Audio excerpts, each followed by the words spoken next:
अनंत लंबाई के चालक तार या बेलन के कारण विद्युत क्षेत्र की तीव्रता के लिए व्यंजक है। तो मैंने मान लिया ये अनंत लंबाई का चालक तार है जिसे प्लस क्यू, चलिए भाषा दीजिए, माना कि अनंत लंबाई का एक चालक तार है। अनंत लंबाई L लिख दीजिए।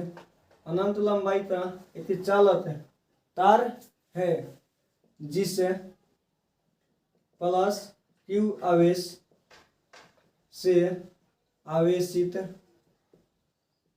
किया जाता है।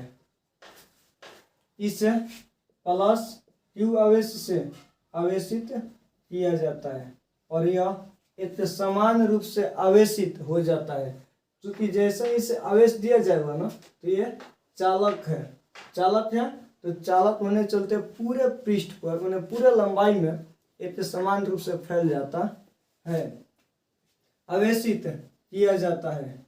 इसलिए रेखीय आवेश घनत्व बराबर, बताइए दोस्त क्या होगा? रेखीय आवेश घनत्व बराबर लैम्डा बराबर क्यू बटा एल। रेखीय आवेश घनत्व लैम्डा बराबर क्या होता है? क्यू बटा एल। आप लोग को बताया जा चुका होगा पिछले वीडियो में, सॉरी पिछले चैप्टर में। जब विद्युत क्षेत्र वाला चैप्टर पढ़ोगे तो पता चल जाएगा।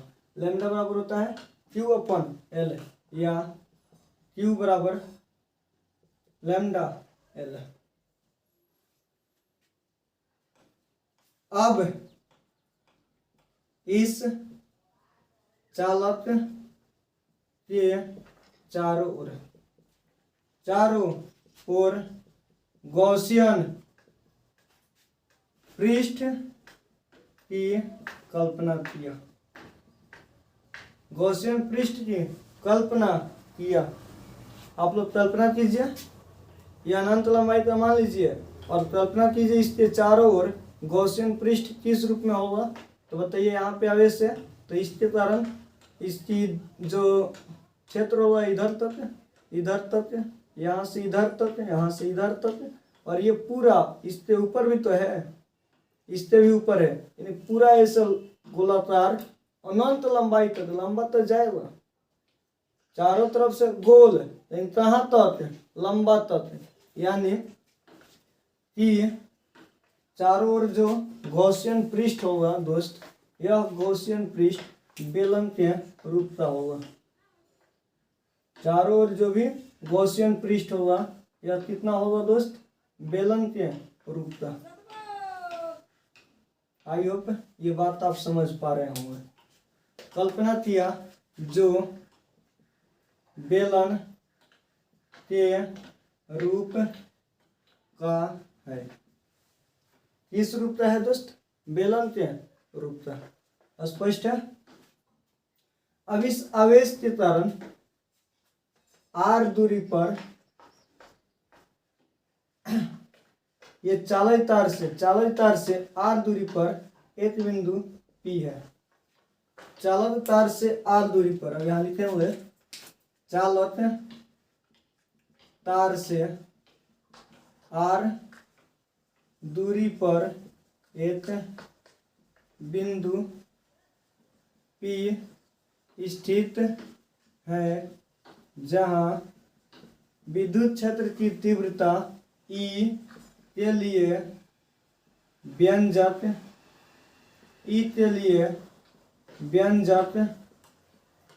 प्राप्त करना है।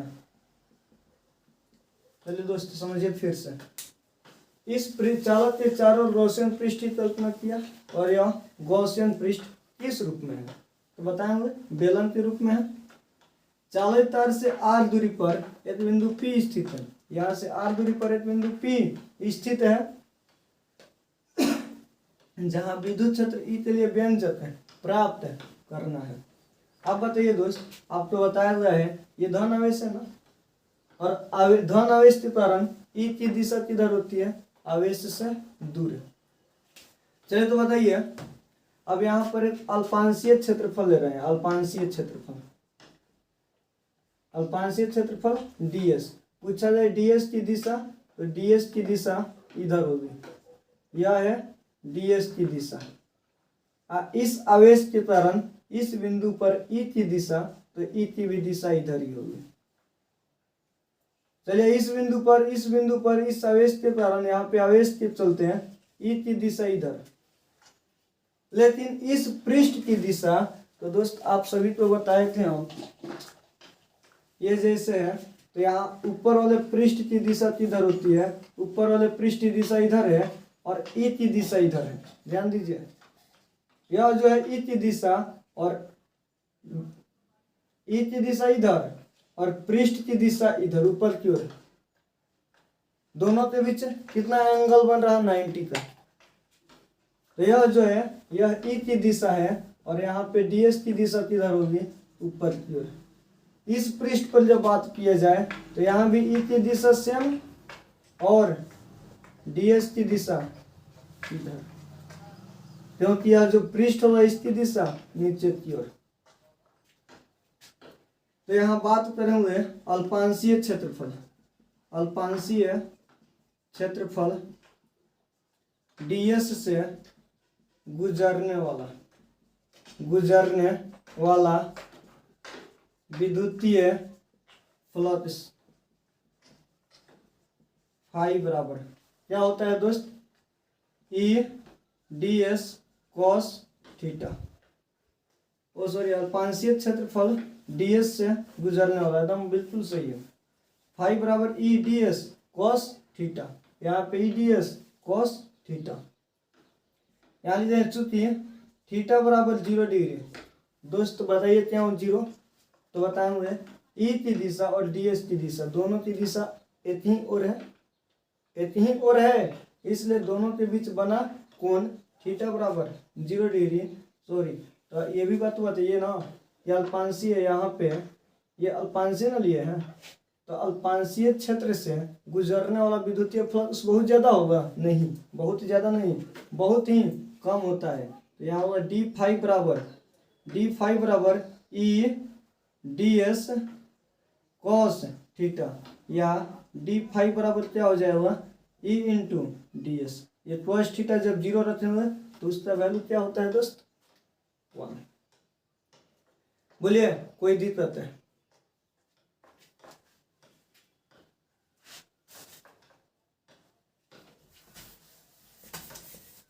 इसके बाद देखिए, लिखेंगे इसको मैंने मान लिया पृष्ठ 1, इसको पृष्ठ 2 और इसको पृष्ठ 3।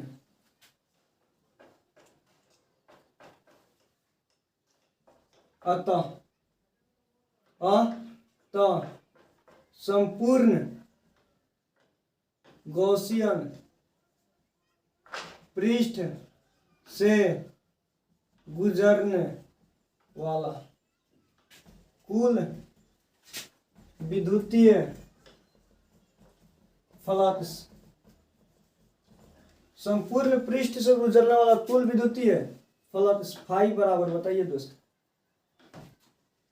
इससे गुजरने वाला विद्युतीय फ्लक्स, तो यहाँ पर क्या होगा, इसके लिए होगा E इंटू ds और क्रॉस क्या होगा, एंगल कितना होगा 90, तो एंगल 90, तो क्रॉस 90 का वैल्यू 0, ये पूरा 0।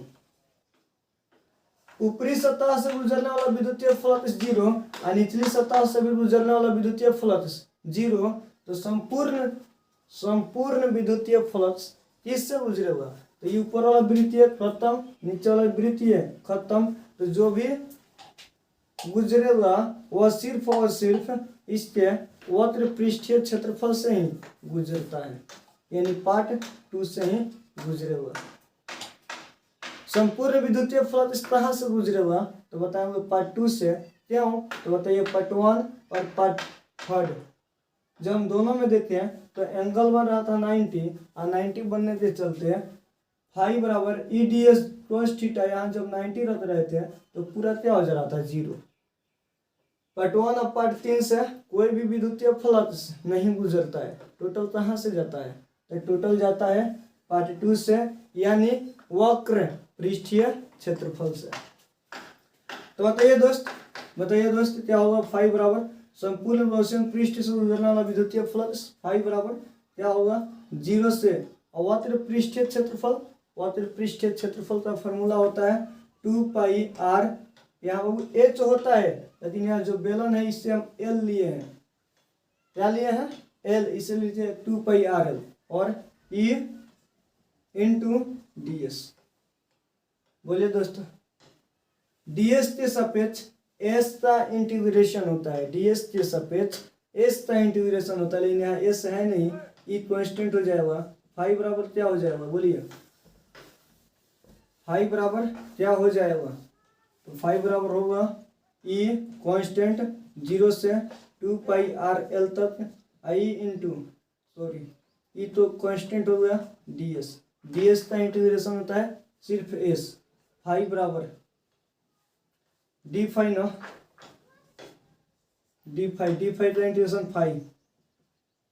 अब बोलिए दोस्तों, e आई इंटू इसका इंटीग्रेशन क्या होगा? s 0 से कहाँ तक? 2 पाई r l तक। फाई बराबर e इंटू s के स्थान पर एक बार ये 2 पाई r l, अब माइनस का चिन्ह, बीच में माइनस आता है, और फिर s के स्थान पर 0, इसमें से 0 जाएगा फिर वही होगा। तो फाई बराबर क्या मिला दोस्त? e इंटू 2 पाई r l। फाई मिला। बोलिए, समीकरण फर्स्ट गॉस के प्रमेय से फाई बराबर क्या होता है दोस्त? Q/ε0। इसलिए ये वो समीकरण 2 फर्स्ट तथा सेकंड की तुलना करने पर, तुलना कीजिए, फाई कैंसिल, बचा e इंटू 2 पाई r l upon e into 2 पाई r l अपॉन बराबर Q/ε0। क्या हो जाएगा दोस्त? e बराबर 1 अपॉन 2 पाई ε0 इंटू ऊपर तो Q है, अब बाटा 2 पाई ε0 ले लिए हैं RL। चलिए दोस्त, इसके बाद ये कितना इजी है, बताइए E बराबर क्या हो जाएगा? अब आप लोग जानते थे, ऊपर निकाले थे Q बराबर, मैंने बताया था ना, लैम्डा बराबर Q/L, इसलिए Q बराबर लैम्डा L। तो बस पुट कीजिए 1/4 पाई ε0, 2 पाई ε0 इंटू Q के स्थान पर lambda L upon RL। L से L कैंसिल आउट, L से L कैंसिल, बच्चा तो E बराबर 1/2 पाई ε0 इंटू लैम्डा बटा R। बोलिए दोस्त, कोई प्रॉब्लम? 1/2 पाई ε0 का वैल्यू हम लोग नहीं जानते हैं, ऊपर भी 2 से गुना, नीचे भी 2 से गुना, तो E बराबर क्या हुआ? 1/4 पाई ε0, 2 से इसमें गुना कर दिए, इसे संतुलित करने के लिए ऊपर भी 2 से गुना बटा R। गुना करने से फायदा क्या हुआ? तो बताइए, हम लोग 1/4 पाई ε0 का वैल्यू जानते हैं। इसका वैल्यू होता है 9 गुना 10⁻9, या अब आ जाएगा E एंटी प्रोपोर्शन 1/R। यहाँ से क्वेश्चन पूछता है अनंत लंबाई के एक समान रूप से आवेशित चालक तार के कारण विद्युत क्षेत्र की तीव्रता किसके अनुसार बदलती है? तो बताइए 1/R के अनुसार, या जब ये R ऊपर जाएगा तो R के पावर -1 के अनुसार। यही आपका अनंत लंबाई के आवेशित चालक तार के कारण विद्युत क्षेत्र की तीव्रता के लिए व्यंजक दर्शाओ।